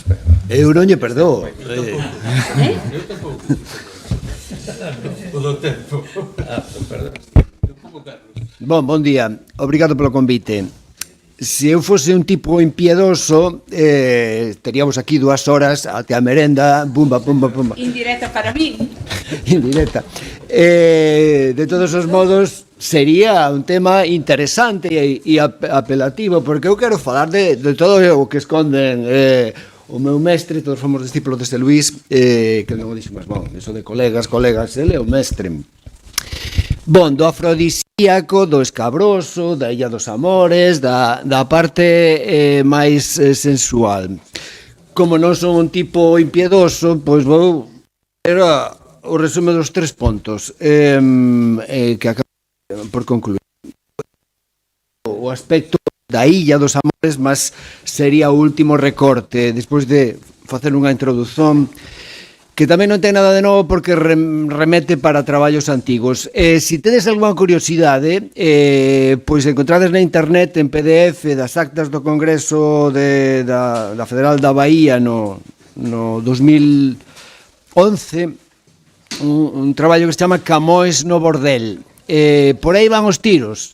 O resumo en que ia acabar isto era isto, de Camões no bordel, no prostíbulo, porque é de prostitutas e dese asunto. Tamén este é o mesmo formato de algo que fixemos en filoloxía e eu aí tamén non preparei nada novo, plaxiarme a mí mesmo e buscar elementos provocadores e como tanto eles e elas, mulleres, Camões e as mulleres, basicamente era por onde ia porque é o máis exacto e o máis o que corresponde.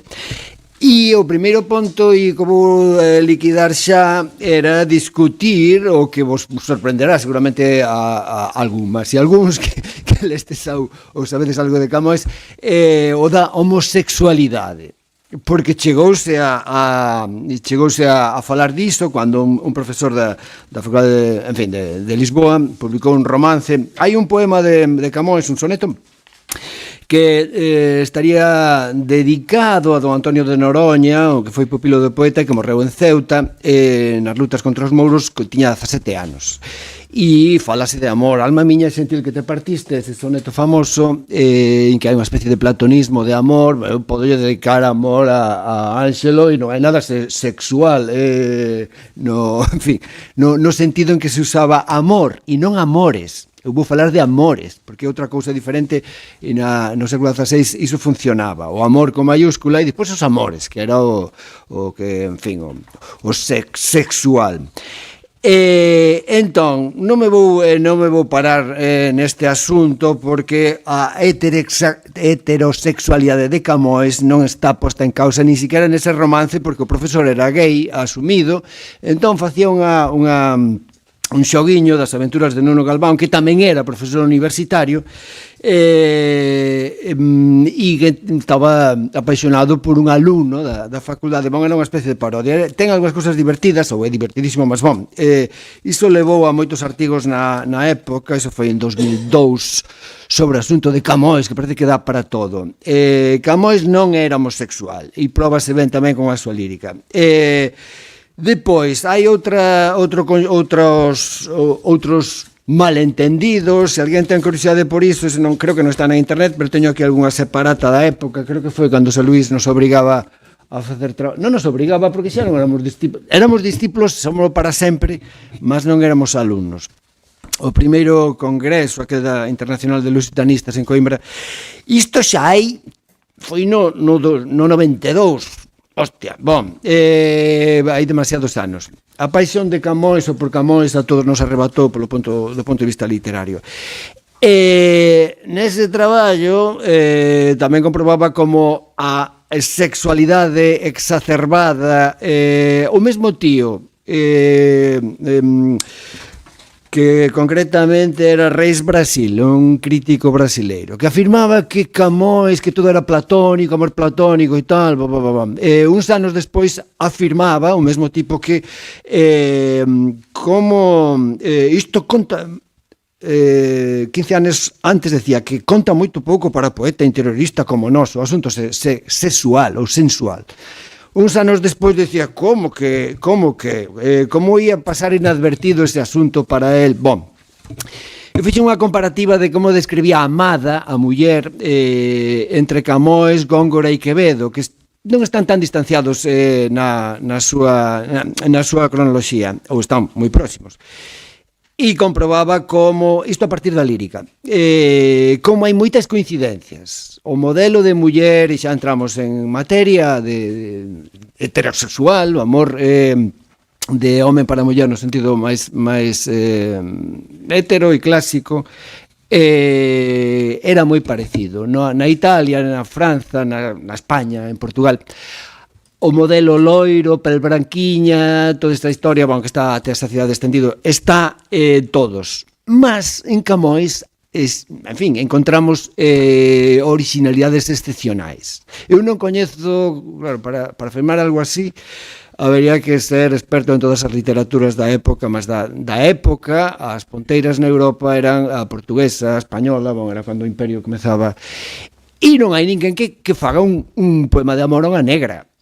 Foron os primeiros que viron negras, viron extraterrestres noutros continentes, ou a unha Dinamene, que sería un oriental, e as amantes chinesas que tivo Camões. Descartado todo iso, nas mulleres, que é o que ama Camões, o obxecto de amor e amores en Camões por vía da obra, encontramos tipos e modos de amalas de algún modo, creo que exclusivo. Xa sei que afirmar isto é un bocado, ao mellor, pretensioso, exclusivo na literatura europeia da época. En fin, poderán ao mellor vir con descobertas aínda de outras literaturas que menden isto. En fin, as efemérides como esta do quinto centenario descobren cousas. Eu pensei que tamén a lírica medieval estaba todo esgotadísima en moitos anos, e continúan sachando e continúan dando fruto e aparecendo cousas. Pois en Camões, máis fruto aínda do que neste traballo hai 14 anos, está provocando que publicar o epistolario magno de Luís de Camões, só había 5 ou 6 cartas comprobadamente del, que eran espectaculares e que eu colocaban nese traballo, e que tamén aquí hoxe ia glosar. Eu ia me referir ao pretexto do espazo da Illa dos Amores, ese canto noveno, nono, prohibido, a pesar de ser el libro de leitura nas escolas en 12º ano en Portugal, ese canto onde hai tanta, San Luís era un bocado poderoso, hai orxía, hai sexo, hai hai bom, Manxares tamén. sí, manxares, mas esa parte é un complemento mesmo que bon, é igual. Bon, o que ia concluir e bueno, deixar que lo que por aí ainda aquí tiña algúns sinais, algúns postais pornográficos que probaban iso. O primeiro recorte que colocaba é que a partir dunha antiga prostituta que se deu a ensayista sobre a historia da prostitución, acusa os escritores de que unha das cousas de que máis gostan de falar é das prostitutas. Bon, eu creo que ela di que é normal, porque as prostitutas son as mulleres interesantes. Bon, eu creo que non hai que disculparse por falar de prostitutas no caso, porque en Camões está justificado. E a partir das cartas que eu coloquei varios trechos das que se coñecía antes de comezar a aparecer o Epistolario Magno, que eu creo que non compararei o resto porque son libros carísimos. Este é o tema, non vai por aí.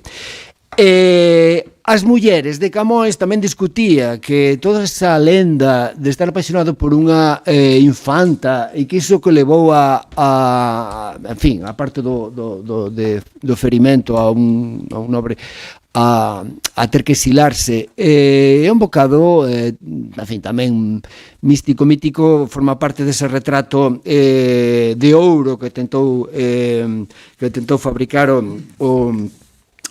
Manuel Severín para construir o mito de Camões. O que comezan a descubrir estes materiais é que Camões padeceu sífilis. Hai unha confisión, probablemente tería que ver tamén con a súa morte, unha confisión incómoda da parte da carnalidade de Camões, que eu só vin agora nesta primeiro volume das cartas que empezan a recortar. O que si se comprobaba xa con as outras cartas é que por vía de vida ou experiencia vital as mulleres que andan na vida de Camões son, senón con exclusividade, con altísima predominancia, prostitutas en toda a variedade existente na época. Tamén nese traballo que podedes seguir desbaixar e ver, hai estatísticas de médicos da época e de historiadores da medicina como o número de prostitutas en relación á populación de cidades incrementase enormemente cando hai acuartelamentos militares, e que no caso de Lisboa, que era, en fin, o incremento, o cálculo que se coloca aí do número de prostitutas que había era disparatadamente alto. E Camões demostra un coñecemento experiencial que, por outro lado, aproveita moito na obra, con outros acréscimos que eu entro aí a partir da erudición. Porque nos Lusíadas e no canto noveno que acontece a prostitución sagrada da tradición greco-latina, exhibida como recompensa aos nautas na Illa dos Amores. Camões colócalle un prostíbulo para darlle o premio á súa xesta conseguida. E iso non era pecado, non era Venus é a protectora dos portugueses, ou a Venus que se nos transferiu, a Venus un bocado de imaxen lavada, mas había unha prostitución sagrada que serviu para empoderar as mulleres, para ter influencia até política. Os prostíbulos en Atenas permitiron un labor até urbanístico e social. A primeira estatua que se construiu en Atenas ten que ver con a prostitución, e o que discutía tamén ese traballo é o río de tinta que provocou identificar cual é o referente real desa illa, a Illa dos Amores, que é un grande prostíbulo, é a Illa de Venus, tamén chamada, e eu, en fin, cando andaba con isto, hai 14 anos, vin un documentario nunha dos canais de televisión en que falaban dunha illa do Mediterráneo, publicitaban como Illa dos Amores, como illa, sobre todo para a lúa de mel, para pares. Iso tamén ten que ver na lusofonía con a madeira, porque tamén vai ligada, tamén se vende moito para os ingleses como Illa dos Amores, ten que ver con outra lenda da epanáfora amorosa de Francisco de Manuel de Melo. A descoberta tería sido feita pola fuga de dous amantes ingleses, que outra historia. Bom, é o que me leva a buscar todo o referente erudito que, como tamén se Luís contou, coñecía Camões, parece que dunha maneira inusitada, e discutir que esa illa non é nin Calecut, nin é outras illas, inclusive o Salvato Trigo chegou a defender que é Santo Tomé e Príncipe na trayectoria. Bom, é o referente da mitoloxía greco-latina. Por tanto, se tedes algunha curiosidade, ou vades as cartas, as cartas que xa se coñece que están publicadas, están nas bellas bibliotecas, 4 ou 5 as seguras, mas comezan a aparecer agora estes novos contributos que colocan máis ou menos dunha maneira aínda máis ousada a realidade do prostíbulo como a realidade en que os soldados que Camões foi toda a vida frecuentaba e visitaba, e que non sei se habería que colocar no mesmo nivel as escravas. A Bárbara escrava tiña que ser tamén unha escrava tamén sexual, e as outras orientais como Ardinamene, as mulleres obxectivadas xa nese outro mundo máis másculo e máis opresor, que non é o mesmo que do mundo grecolatino, en que as mulleres exercían en fin, como unha dedicación sagrada que se preparaba desde a infancia e que daba outro tipo de liberdades. Básicamente era por aí, e xa o deixo para non masacrarvos, e non porque creo que Ánxelo tamén ainda ten outro. Entón, o dos cromos, abdicamos de todo iso. Deixamos así. Agradecen que me... Ten a palabra Ángelo sobre Camões e o clasicismo, ¿no? Cruel. Prostitución sagrada tamén está na Biblia. É unha historia que facía parte do comportamento hospitalar dos povos, todos primitivos, e o asunto, os povos africanos, bueno, falando destas, eu recordo por petela do último romance, os que tiñan direito a herdar a coroa, moitas tribus africanas, non eran os sobriños, porque estaba garantida a liña xenealóxica, o sea, por parte da filla os divinos. Non o fillo que podía ser como habría promiscuidade, o sea, había que agasallar o estranxeiro, até tamén iso renovaba o sangue dos povos. Realmente foi o asunto religioso do cristianismo e do islamismo. O islamismo xa non tanto, mas que en alguna parte tivo cuidado de cautivar a muller para que non xudaísmo, sí. Mas bon, vaya. Obrigado. E obrigado aos colegas da mesa, Carlos Quiroga, Isabel Morán, especialmente Xosé Luis Rodríguez, de quen acabamos de ouvir un discurso fantástico sobre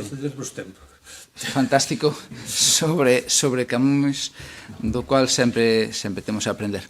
Pois serei breve porque andamos xa escasos de tempo, e en todo caso o texto ficará disponível nos próximos días. A transmisión da cultura clásica ten unha dívida de recoñecemento coa Irlanda. No libro de Thomas Cahill, que está aí no ecrán, Como os irlandeses salvaron a civilización, o autor refere, naturalmente, o papel central que na historia da Irlanda ten San Patricio, cuxa cristianización non apagou a cultura preexistente. Diz o autor que criou unha simbiose e unha nova cristandade. Diz tamén que é un caso único na historia religiosa en que a cristandade foi introducida sen derramamento de sangue. Desta modo, sustituindo unha martiroloxía do espírito guerreiro, unha martiroloxía vermella, por unha martiroloxía verde, a do retiro espiritual, a dos monxes que se martirizan, cito literalmente, abandonando o conforto e os prazeres da sociedade das persoas ordinarias, retirándose aos bosques ou ás montañas, a unha illa deserta para estudar as escrituras en comunidade con Deus. Fecho os sinais. Cahill afirma, por tanto, que non há mártires irlandeses, polo menos na antigüidade. Estas mudanzas e a criación da cultura monástica foron o sustrato para o estudo dos autores clásicos. Neses mosteiros ensinábanse as escrituras e tamén se copiaban, lían, discutían e interpretaban eses textos, ou moitos deles. Mas, lonxe de se dedicaren a unha simples copia manuscrita, os escribáns tiñan opinión, como proba a seguinte cita do libro de Leinster, página 160. Eu, que copiei esta historia, ou máis ben fantasía precisa, non acredito nos detalles desa historia, ou fantasía. Algunhas cousas son mentiras do demo, outros son fragmentos poéticos, outros aínda poden ser verosímeis, outros non, algúns son simplemente para regocixo de idiotas. Fecho os sinais.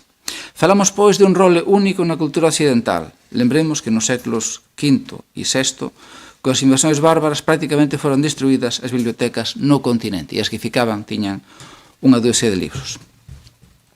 A creación de mosteiros irlandeses na Europa occidental trasladou eses coñecementos e esa literatura en latín e parcialmente en grego, en menor medida en hebreo, para o continente, mas sempre sen abandonar a literatura en irlandés, antes ao contrario, copiaran e estimularan toda a literatura na súa lingua. Esta primeira reposición do cristianismo foi da man de Columcille da Escocia, polo menos isto foi o que se leu.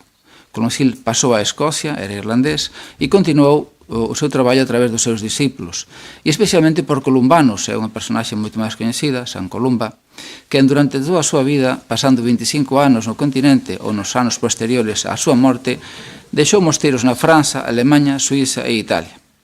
Unha frase que saliento do libro de Thomas Cahill, página 193, é que dificilmente a Europa iletrada teria desenvolvido as súas grandes literaturas nacionais sen o exemplo do irlandés, a primeira literatura vernácula a ser escrita, após a queda do Imperio Romano.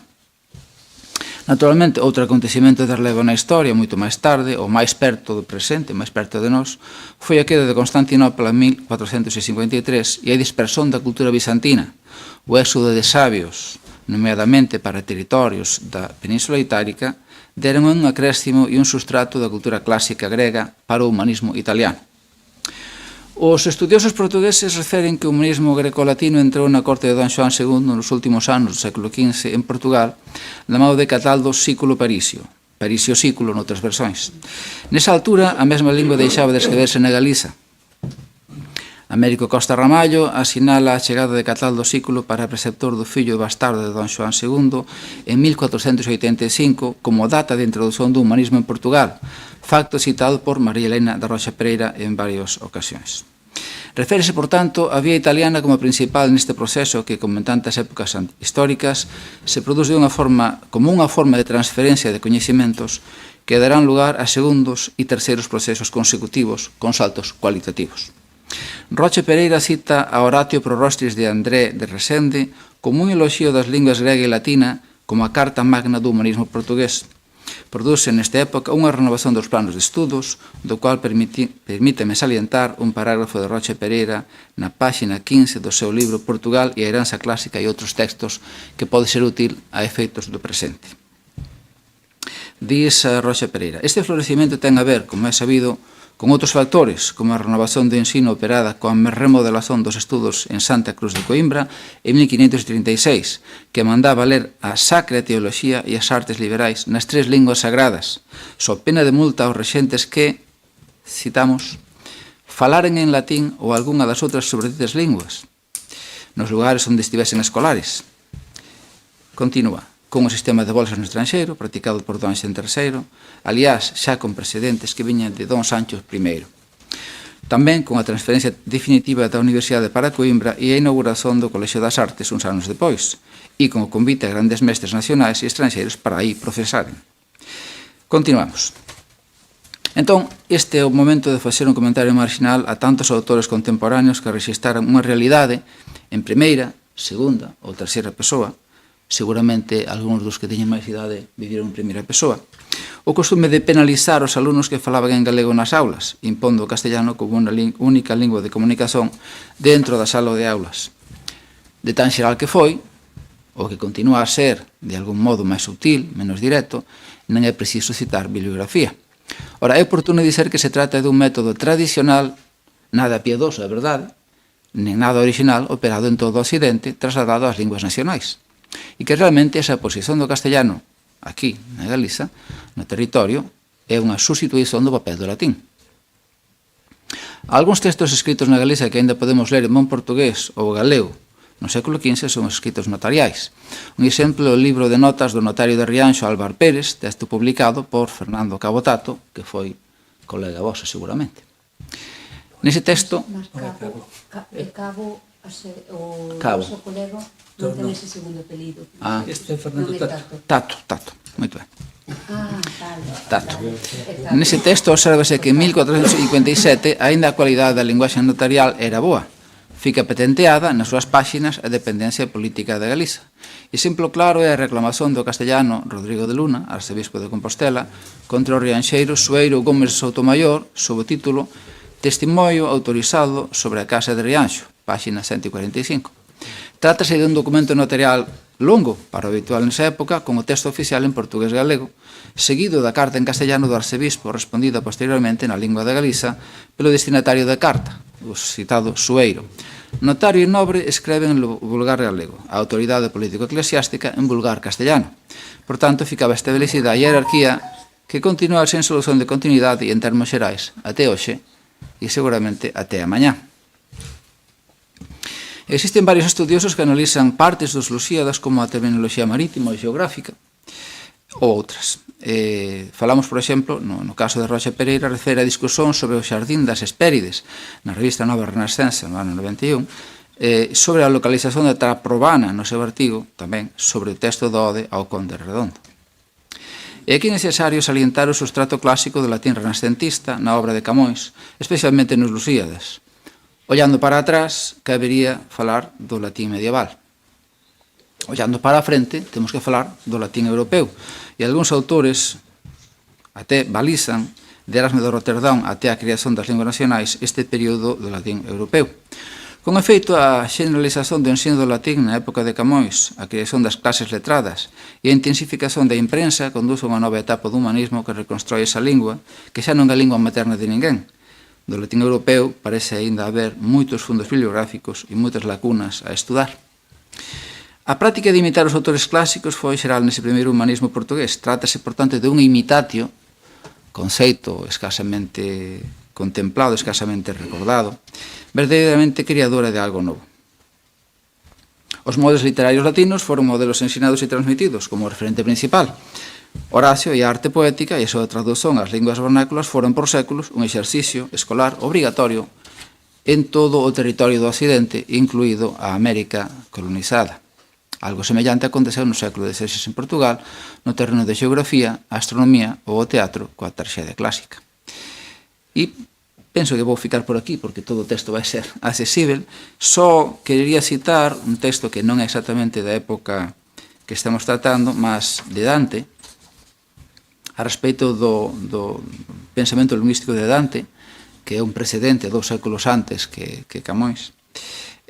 Concretamente, cito Pagani ten un texto interesante que é a teoría lingüística de Dante, referíndose a vulgar e elocuente, discusión e estudo e proposta. Dante, que, como digo, é un grande precedente sobre as outras linguas europeas, referese a locutio vulgares naturales e locutio secundaria artificiales. Estes conceitos son contrapostos á copiosa produción doutrinaria da elocuencia latina. Entón, esta locutio naturalis faz referencia á creación divina da linguaxe. Diz Pagani: Marigo sitúa o significado da locutio vulgares naturalis no plano do universal primixenio, qui si parla in astratto della facoltà del linguaggio infusa da Dio all'uomo con la creazione. Identifícase, por tanto, coa natureza originaria, con Deus. A nobreza, potencial nos lugares, só pode realizarse con o cultivo literario que é unha obra humana, por tanto, imperfeita. Entón, temos tamén aquí un reflexo da distinción clásica entre potencia e acto, a distinción escolástica, non? Que tamén parece desaparecida en certo sentido, cando se fala, xa baixando, descendo á actualidade presente, do galego como lingua nacional sen darse o esforzo de construíla realmente como lingua nacional. Por tanto, é oportuno lembrar estes textos e citarlos porque poden servir aínda como orientación justamente para sair desta escasamente confortable situación que ten a lingua na Galiza e continúan a ser necesarios estes referentes clásicos para repor a situación que nos desexaríamos ter. E fico por aquí.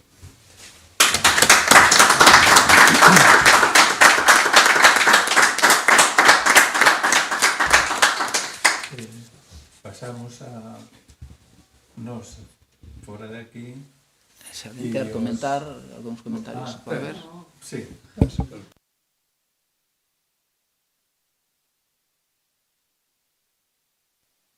Preguntas ou suxestões ou propostas?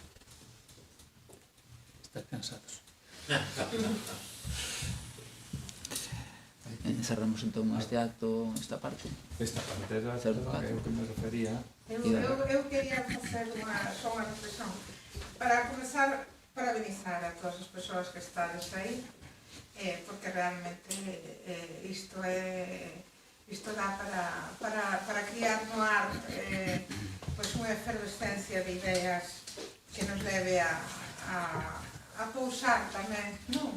Subimos e pousamos sobre nós, sobre a nosa historia, sobre a nosa literatura e sobre Luis de Camões, que dá para ler desde as cartas a lírica depurada a épica.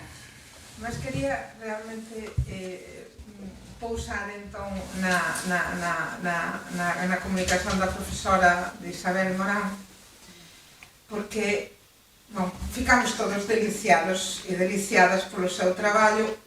Ora, o que ha encuberto tras qual é a mensaxe que realmente temos, e eu quería destacar que Luis de Camões foi constantemente lido, foi constantemente apreciado na Galiza, e que na cova céltica, onde tanto estaba Murguía, como estaba Eduardo Pondal, como estaba Florencio Bamonde, debeu ser unha leitura constante. Constante, concordo. Debeu ser un exemplo constante. E iso penso que, como o teu traballo minucioso, e con esa historia e con esta comparativa, non? Das obras de Camões e dos Calaicos, pasando tamén polos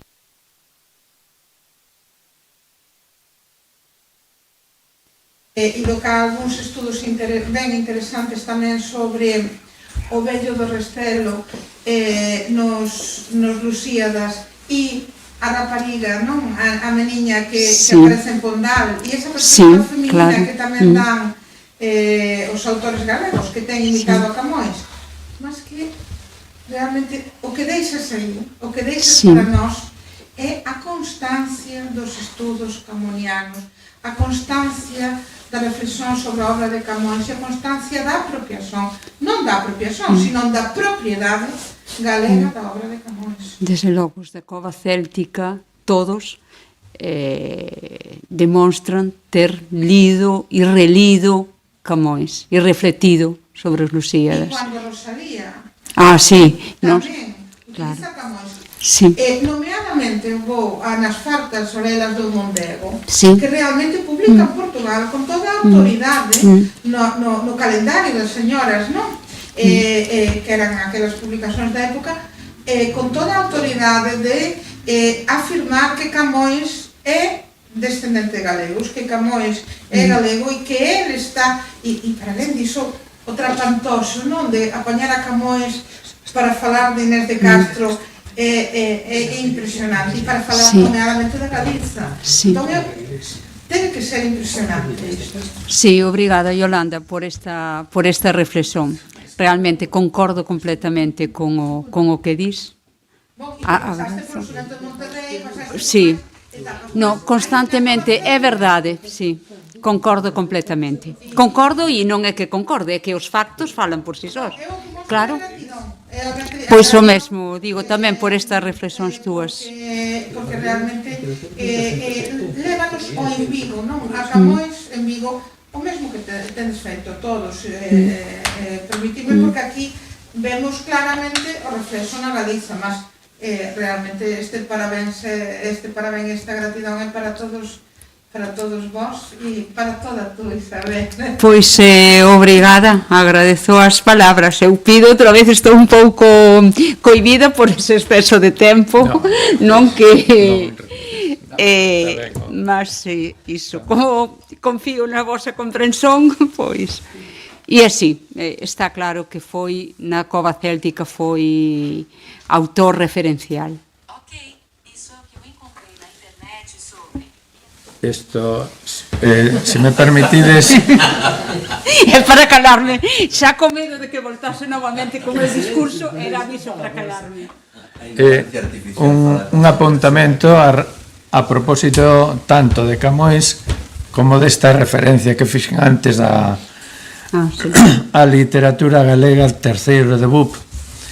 É non un pecado, que tamén, porque seguramente moitos deles até se dirán católicos, é un asasinato social o que fixeron as autoridades competentes, comezando, e podíamos dar nomes, eliminando daquela programación en que máis ou menos estábamos de acordo, éramos 5 e estábamos de acordo, e como se ve, cada un foi polo seu lado, eliminar as referencias á literatura lusófona ou lusógrafa e sobre todo a referencia a Camões.